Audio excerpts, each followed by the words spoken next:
একঘেয়ে পটল যখন খেতে ভালো লাগে না, তখন ঠিক আমি এরকম করে পটলটা রান্না করে নিই।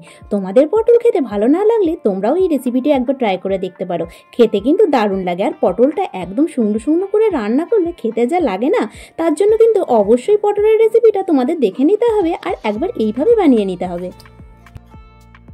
প্রথমে পটলের খোসাগুলো আমি ভালো মতো ছাড়িয়ে নিয়েছি, তারপর পটলগুলো ভালো মতো ধুয়ে নিয়েছি। তারপর একটা এরকম কোড়ানির সাহায্যে পটলগুলো ভালো মতো কুড়িয়ে নেব। পটলটা যত বেশি সরু সরু করে কোড়ানো যাবে তত কিন্তু পটলের টেস্টটা বেশি ভালো লাগবে। আর পটলটার সাথে সাথে কিন্তু বীজটাও একদম কুড়িয়ে যাবে, বীজটা মুখেই লাগবে না। দেখো পটলটা ভালো মতো কোড়ানো হয়ে গেছে। পটলটা কিন্তু কেটে নিয়ে ধুয়ে নেবে, তা না হলে কিন্তু পটলটা কোড়ানোর পর যদি ধোয়া হয় তাহলে কিন্তু জল জল ভাব থাকবে, পটলটা কিন্তু রান্না করতে টাইম বেশি লাগবে। তারপর এদিকে পেঁয়াজটা কুচি কুচি করে কেটে নিয়েছি আর সাথে রসুন আর লঙ্কাটাও কেটে নিয়েছি। এতে কিন্তু একটু বেশি পরিমাণে ঝাল দিতে হবে, তাহলে টেস্টটা কিন্তু দুর্দান্ত লাগবে। আর পটল খাচ্ছ সেটা কিন্তু বোঝাই যাবে না। যাই হোক, সমস্ত কিছু আমি ভালো মতো একবারে কেটে নিয়েছি। এরপর কড়াইতে দিয়ে দেবো একটু বেশি পরিমাণে সর্ষের তেল। এতে কিন্তু তেলটা একটু বেশিই লাগবে। তেলটা ভালো মতো গরম হয়ে গেলে এখানে আমি নিয়ে নিয়েছি কলাইয়ের ডালের বড়ি। আর হ্যাঁ, এই বড়িটা দেওয়ার জন্যই কিন্তু পটলের টেস্টটা দ্বিগুণ বেড়ে যাবে। যাই হোক, সমস্ত বড়িগুলো লাল লাল করে ভেজে তুলে নেবো। আর বড়িটা ঠান্ডা হয়ে গেলে বড়িটা ভালো মতো গুঁড়িয়ে নেব। তারপর ওই তেলের মধ্যেই ফোড়নে শুকনো লঙ্কা দিয়ে দেবো। শুকনো লঙ্কা থেকে যখন সুন্দর গন্ধ বেরোবে তখন যে কুচিয়ে রাখা রসুন আর লঙ্কাটা দিয়ে দিয়েছিলাম সেটা দিয়ে দেবো।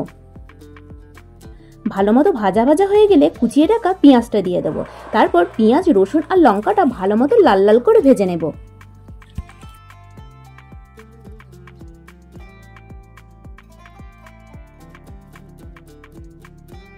পেঁয়াজটা ভালো মতো লাল লাল করে ভাজা ভাজা হয়ে গেলে কুড়িয়ে রাখা পটলটা দিয়ে দেব। তারপর সমস্ত কিছু আবারও ভালো মতো ভাজা ভাজা করে নেব।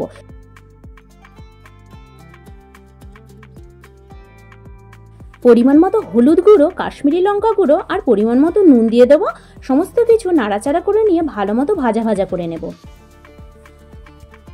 যতক্ষণ না ভালো মতো ভাজা ভাজা হচ্ছে ততক্ষণ কিন্তু এটা নেড়েই যেতে হবে, তা না হলে কড়াইয়ের তলাটা কিন্তু ধরে যেতে পারে।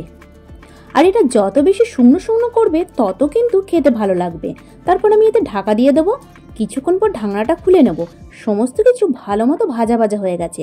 আর একদম যখন শুকনো শুকনো হয়ে আসবে, দেখো এটা কিন্তু নাড়া হয়নি বলে কড়াইয়ের তলাটা ধরে গেছে। যাই হোক, সমস্ত কিছু যখন একেবারে শুকনো শুকনো হয়ে আসবে তখন কিন্তু আগে থেকে যে বড়িটা ভেজে রেখেছিলাম সেই বড়িটা আমি গুঁড়িয়ে রেখেছিলাম, সেই বড়ি ভাজাটা দিয়ে দেবো। সমস্ত কিছু বড়ি ভাজার সঙ্গে মিক্সড করে নেব। আবারও সমস্ত কিছু ভালো মতো নাড়াচাড়া করে নেব। আমি আর এতে ধনেপাতা দিলাম না, চাইলে তোমরা ধনেপাতাও দিতে পারো। যাই হোক, আমার একদম রেডি হয়ে গেল বড়ি পটল। আর হ্যাঁ, তোমরা কিন্তু কে কোথা থেকে দেখছো অবশ্যই কিন্তু কমেন্ট করে জানিও, না হলে তোমাদের ধন্যবাদটা জানাবো কি করে। আর হ্যাঁ, রেসিপিটি কিন্তু অবশ্যই ট্রাই করে দেখো।